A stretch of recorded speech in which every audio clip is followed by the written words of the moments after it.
Hello, this is Ron Broussard, and today we'll be talking about Chapter 21, Anaphylactic Reaction. So an anaphylactic reaction or allergic reactions is simply a hypersensitivity reaction.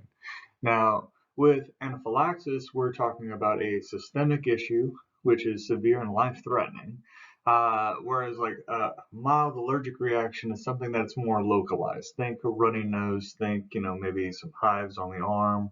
Whereas anaphylaxis, we're thinking about airway obstruction and like systemic vasodilation, which is causing some profound hypotension. Goal is to be able to treat it quickly. The goal is to be able to treat it appropriately and also recognize that the faster the onset of the symptoms, more than likely the worse reaction you're going to have. Now, with anaphylaxis and allergic reactions, we're constantly exposed to antigens all the time. Antigens are foreign substances. Now, when those antigens cause a reaction, like an allergic reaction, they're called allergens. And now our body then, in response to those allergens, will produce some antibodies. And those antibodies that we're going to talk about with this chapter are IgE or immunoglobulin E. Now, the immune response typically occurs with little or no allergic reaction. So what this means is your body's always exposed to stuff, and we don't, swell up immediately. We don't have wheezing. We don't have, hypotension, normally. But with allergic reactions and anaphylaxis, it's kind of like an overreaction by the immune system. Now, the body produces IgE, immunoglobulin E, in response to those allergens. Now, IgE encounters the allergen, it triggers the immune system response. What we see is like degranulation of immune cells and the production of histamine. There's some other things that get released with that, but the big focus is histamine. And now, an excessive immune system response to an allergen is an allergic reaction. Now, when they're severe, life-threatening, they're considered anaphylactic reactions. Now, with the pathophysiology of an allergic reaction, so an excessive response to an allergen is an allergic reaction. When it's systemic, so affecting the entire system, it is then considered anaphylaxis. Now, chemicals released by the body in anaphylaxis, i.e. histamine, cause airway swelling, bronchoconstriction, and vasodilation. Now, sensitization. Sensitization is like your body conditioning itself to beat whatever it is that is about to come into it. So let's say somebody gets stung by a bee for the first time.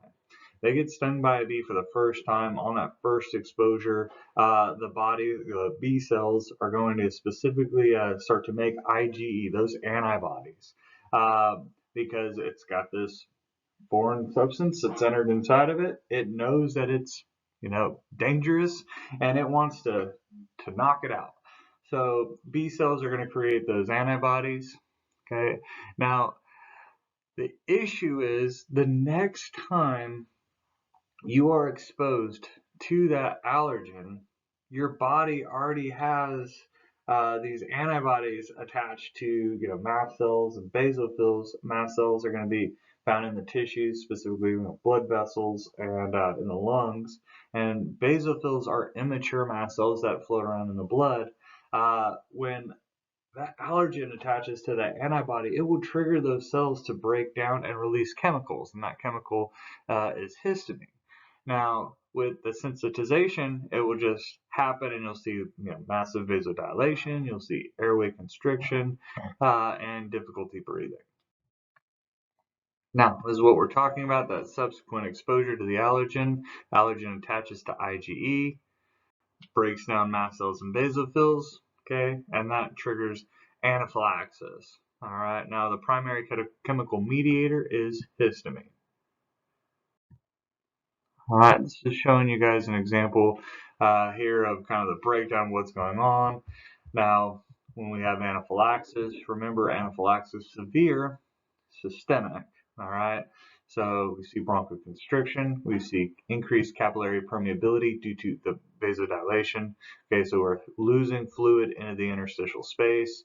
Okay, and then vasodilation ultimately affects our patient's respiratory and circulatory systems. Now, there is also an anaphylactoid reaction or a non-IgE mediated reaction, meaning sensitization does not need to occur in order to trigger an anaphylactic response. So that means on first exposure to the allergen, just you have the breakdown of mast cells and basophils. So histamine, that chemical gets released without any antibodies present. The danger with this is that person doesn't know. So they just have that first exposure. They have no idea they're even allergic to it. And now they're getting this systemic response. They're probably not going to have an EpiPen with them. Whereas that person who's been stung by a bee, maybe they had a mild reaction the first time, maybe they had hives going up the arm and they got concerned, they went to the doctor, they got prescribed an EpiPen, now they're stung by a bee again, they're prepared. With anaphylactoid reactions, you don't have that, that sensitization that has occurred previously. Now, different causes for anaphylaxis or anaphylactoid reactions. This is going to be similar when we talk about chapter 22, just ways that those foreign substances get into our body. So injection, you can think of, IV medications, IM medications, but you can also think of bites and stings. Ingestion, I want you to think of food allergies here. Inhalation, breathing in like, a chemical or a gas or even things like, people could be allergic to those little candles that are, people burn in their house. And then contact. One that I want you guys to think of here is like if you ever come in contact with things like poison oak, poison ivy, it causes that contact dermatitis on the skin. So there are different routes in which these allergens can enter into our system. Now, lots of different allergens that are out there, okay? A lot of them actually, we could see in a hospital setting, like around medications, things like latex, all right? That would be like a contact type allergen. Medications could be both ingested or injected, things like antibiotics or penicillins. Radio contrast, people are allergic to iodine, and like those are all things that we introduce to them like in the hospital setting, so it's something that we need to be aware of. There are very common food allergies and insect allergies like bee stings, food allergies like peanuts and eggs. So lots of different allergens out there. There's a table in your book that lists off, a few of them when we discuss them here. Now, click on the problem below that is responsible for decreased perfusion related to the effects of histamine in an anaphylactic reaction. Okay, so A, we have weakening and failure of the left ventricle of the heart. B, obstruction of blood flow through the pulmonary arterial system. Vasodilation and loss of fluid from the vascular space. And D, inability of the cells to use the oxygen that is delivered to them. All right. Now we're talking about anaphylaxis here. What is happening in anaphylaxis? We have airway issues, so airway constriction and airway edema, bronchoconstriction. So we're going to have struggle to get oxygen in, okay?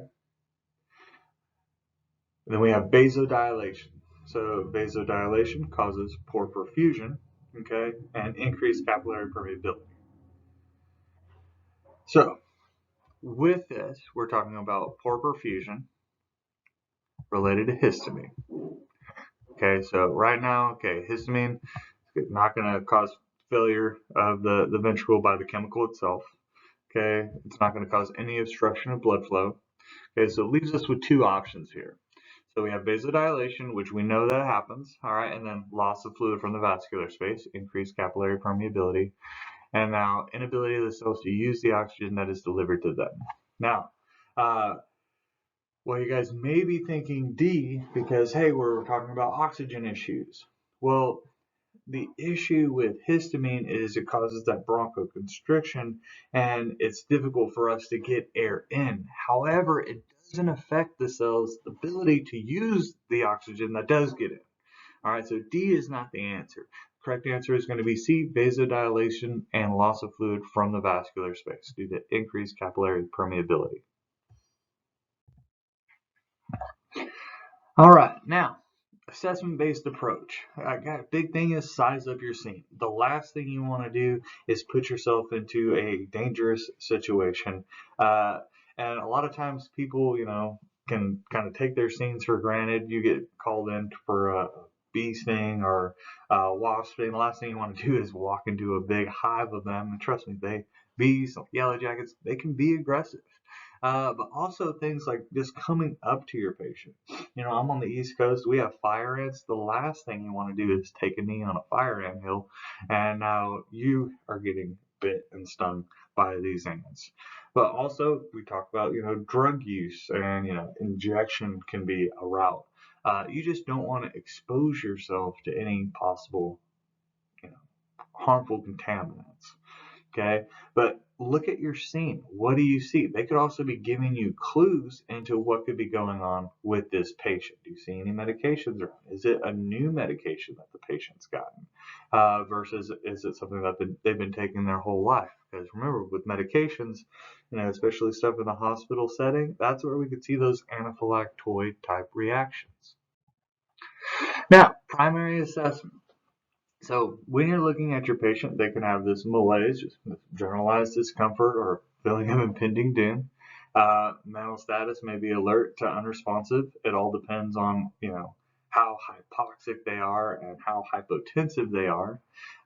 There is a big concern for airway obstruction. So what you need to do is pay attention to the patient. What do you hear as you're approaching? Do you hear stridor? Okay, that could indicate upper airway swelling. Or is the patient telling you that it feels like my tongue's getting bigger and like their speech is, getting affected by, angioedema or swelling in the face?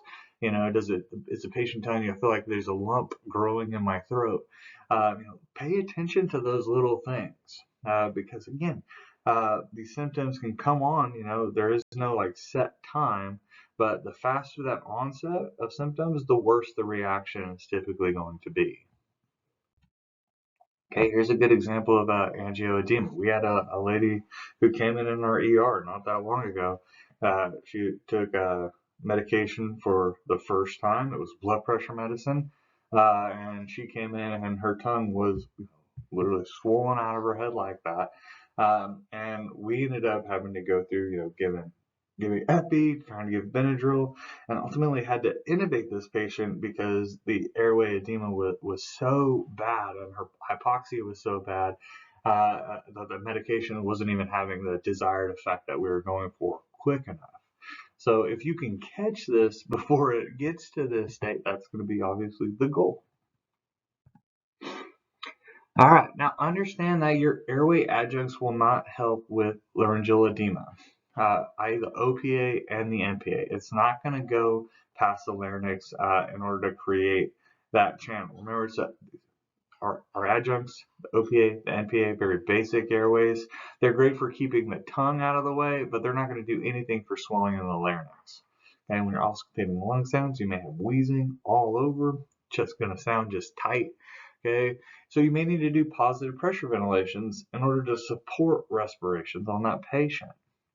Now, maintain SpO2 94 or greater, and ventilations may be difficult with increased airway resistance.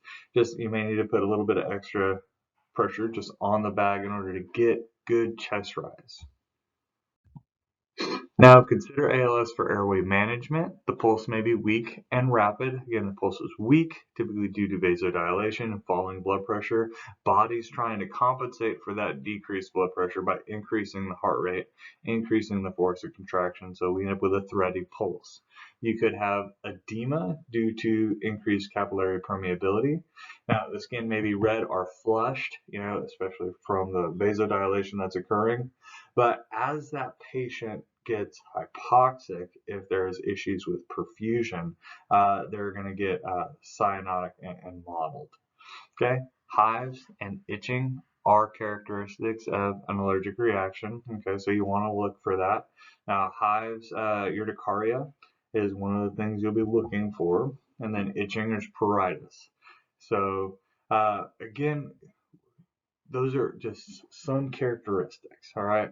Now, hives on the arm, not a big concern. But if I have hives going up the chest and my patient's feeling like they have a lump growing in their throat, now, all right, I'm raising some red flags. We're going to treat this patient under anaphylactic protocol. Okay, we go. Urticaria. Okay, hives. Another example of hives. Okay, I saw something like this. We had a patient that was getting some IV vancomycin, just the other day, and it was his first time getting this medication, and it was about 5 minutes of getting this infusion. He, called us in there. He's like, "Hey, something's not right," and he had gigantic hives all over his arm because it's the first time receiving that medication. His body recognized that as like, "Hey, it didn't like it," and had an over-the-top immune reaction to it. Okay. The big thing though is like with a localized reaction versus, a systemic reaction, your treatment modalities are going to be different. We'll talk about that. All right. So here's some other signs and symptoms to look for. Rhinitis, tachycardia, pruritus, it's that itchiness, and then faintness. So they're getting a little lightheaded. Now, remember, we're going to have a slide coming up that's going to give you like the big criteria for anaphylaxis. These are just other things you can see in an anaphylactic reaction. Warm flushed skin, agitation and anxiety, that'll be due to hypoxia, urticaria, the hives, and then edema. Now, we need to be prepared for immediate intervention and transport, and then determine whether the patient has an EpiPen. So the EpiPen, you guys, if a patient's having an anaphylactic reaction where they've had sensitization, they might have one on them. If you work for an agency that allows you to carry them on the ambulance and administer them to the patient, know where it's at and be familiar with how to use it. The great thing with the EpiPen is it has step-by-step directions on the pen on how to use it. Just be able to recognize the symptoms in the patient and know when you're going to need to use it. All right.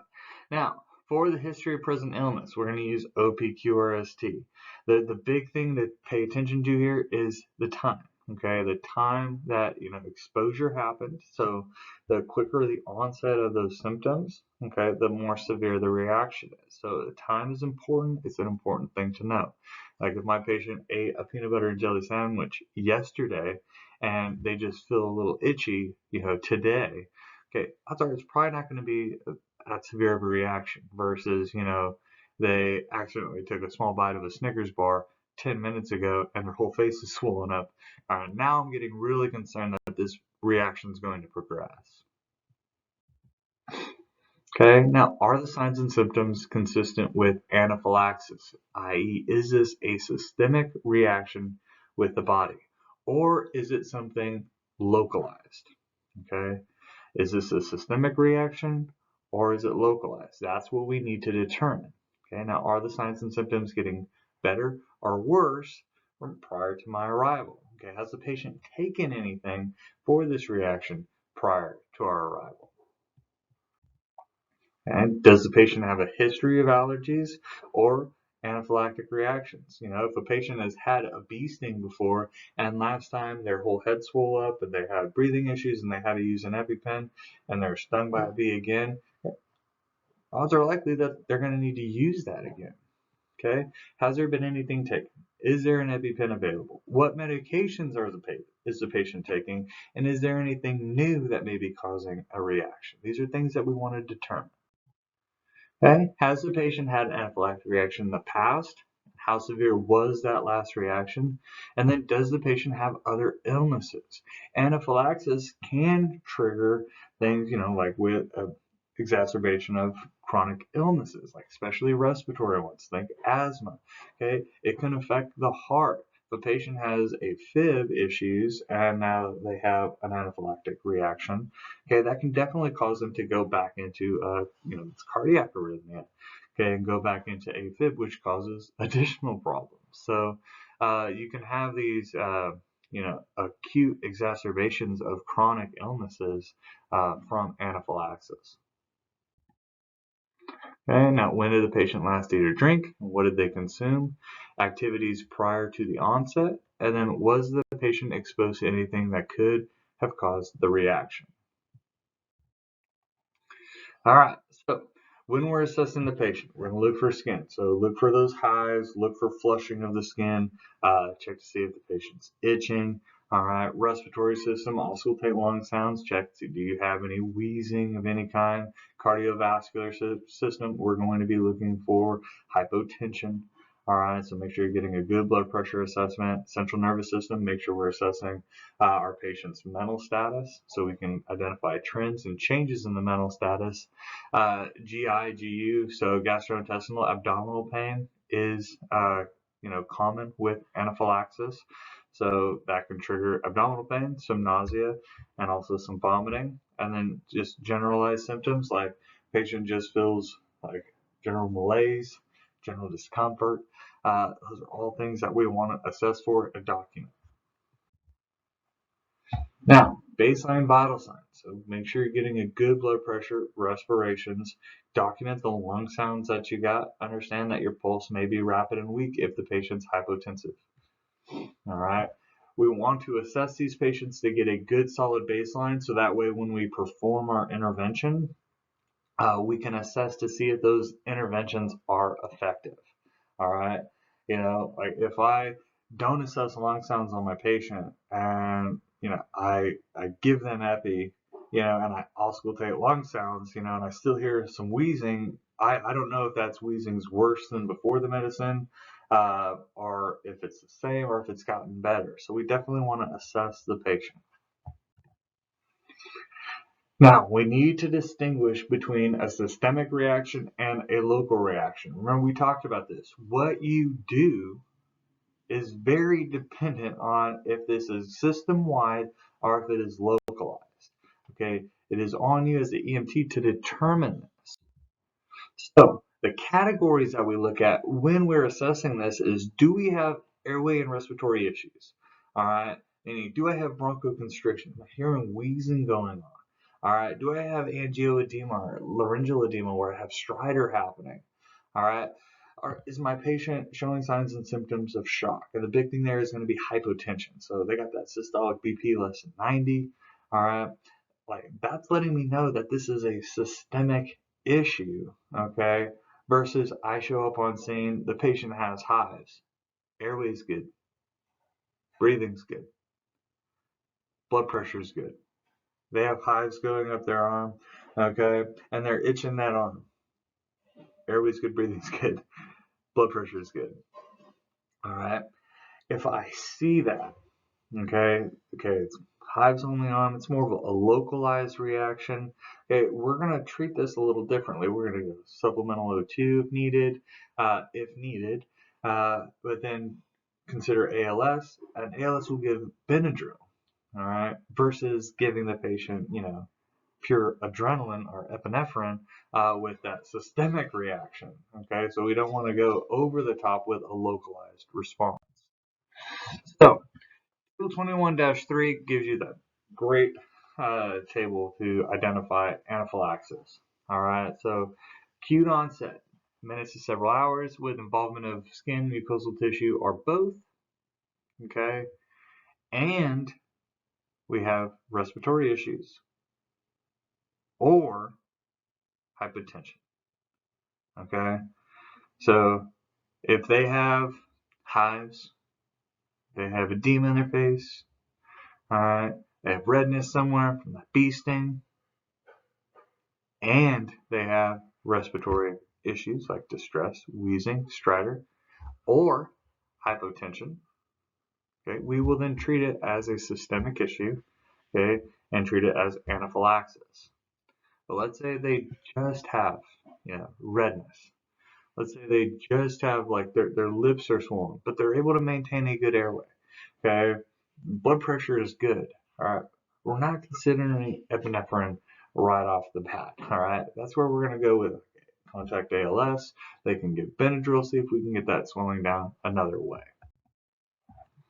Okay, big goal, guys, maintain your ABCs. All right, there are going to be secretions, so be prepared to suction that and maintain SpO2 at 94% or greater. Okay, be prepared to provide positive pressure ventilations. Understand if you have wheezing and you have bronchoconstriction, it may be difficult, so you may need to provide just extra pressure on the bag valve mask. Now, administer epinephrine by prescribed autoinjector according to protocol. Remember, we're looking for a systemic reaction versus the local reaction. Consider requesting ALS. Paramedics, they can give Benadryl. They can help them with their allergic reaction, that more mild to moderate allergic reaction, where we don't have to give epinephrine if it's not indicated.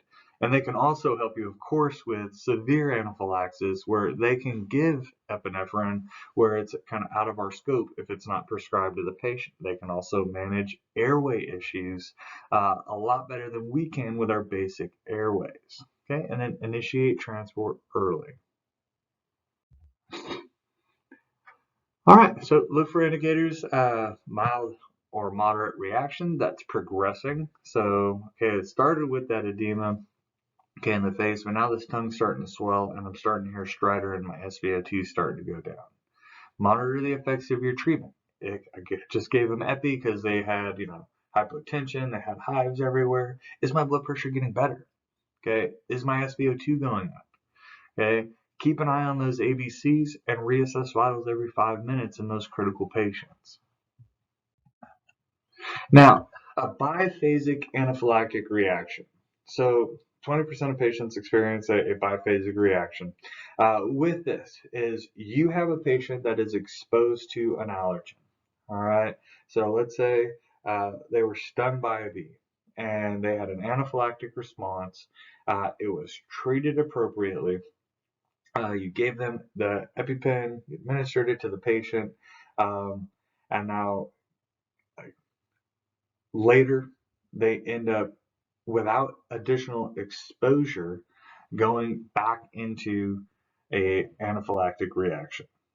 Okay, that is considered a late stage or a biphasic reaction. Now, just understand if they go back into anaphylaxis, your treatment protocol is going to be the same. It's going to be an anaphylaxis treatment protocol. It's just they haven't been exposed to the allergen again. Now, why this is important with reassessing the patient is just this is a possibility. Also, another thing that people don't necessarily think of is you need to remove the allergen from the patient. Okay, so if it's a bee sting, you need to remove the stinger from the patient because it's going to be constantly injecting that venom into you. Okay, so you need to remove the stingers. We remove them, with like a credit card or business card going with the grain. We don't want to ever pinch the little stinger to pull it out, but we want to remove that allergen from them. Okay, we're talking about it here because you can have a patient that has been stung by a bee stung by bees like 20 times, and they have stingers in them, and you treat it, and they appear to be getting better, but then they get worse, but it's because you didn't take the stingers out, and they're still getting exposed to the allergen. Now, this is showing that even if you do remove it, there is a likelihood that that patient could go into a late stage reaction. So just be prepared and reassess the patient frequently. Okay, now with this, recognition and prompt treatment of allergic reactions is critical to positive outcomes. Okay, we need to recognize that the faster the onset of symptoms, okay, the worse the reaction is more likely going to be. Now, the EpiPen or epinephrine. Now, this mimics sympathetic nervous system's activity, all right, and it actually counters all the effects that we have going on of an anaphylactic response. Okay, so histamine causes vasodilation in the vessels. Well, alpha-1 effects of epinephrine causes vasoconstriction. So histamine causes vasodilation, lowers blood pressure. Well, alpha-1 and epinephrine effects cause vasoconstriction, so it helps us get that blood pressure back in check. Okay, beta-1, kind of our side effects there. Beta-1, remember, beta-1 affects the heart. Okay, beta-1, one heart. All right, So we see increase in heart rate, increased force of contraction. Now, those are side effects that we can expect to see tachycardia, but doesn't increase heart rate, increase force of contraction also help us increase our blood pressure? So again, that epinephrine is helping. While we're getting some side effects, that tachycardia, we're helping keep a good BP. All right. Now, beta 2 effects cause bronchodilation. All right, so it opens up those airway passages. What was the effect of histamine? Bronchoconstriction. So we're countering that. Our patient should have ease of breathing, bronchodilation, easing airflow going in and out. Okay, so we have ease of ventilation. Now, effects of epinephrine are rapid but short-lived. So you do have a good onset, all right, but it wears off. Okay, it wears off fairly quickly. So a lot of times they're packed in pairs. Okay, just understand if we're assessing the patient, you have improvement, and then they begin to deteriorate.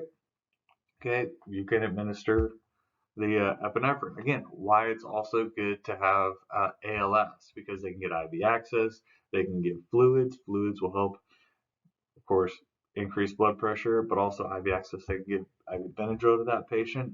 Benadryl is an antihistamine, so it's not going to, do much for the histamine that's already been released, but it's going to stop additional histamine from being released. Now, there are 2 doses for epinephrine. Okay, we have 0.3 milligrams for patients 66 pounds or greater. Okay, so and 0.15 milligrams for patients less than 66 pounds. This is an example of an EpiPen. Guys, there are step-by-step directions on these pens on how to use it. All right. And if you guys get time and skills to go through our trainers, the trainers are very, very similar to the actual pen, except for the trainers don't have needles in them. So I highly, highly encourage you guys to get your hands on those trainers that we have and practice, walking through the steps of using the EpiPen. Now, if the patient has one or more injector, transport it with the patient, and we can repeat that dose 15 to 15 minutes as needed. Now, location for that, it is an IM injection. We go into a large muscle in the leg, so we're going to go to the anterior lateral aspect of the upper leg. Okay, 10 inches above the knee, kind of going mid-thigh. Anterolateral, so to the side, a little bit towards the front, lateral aspect.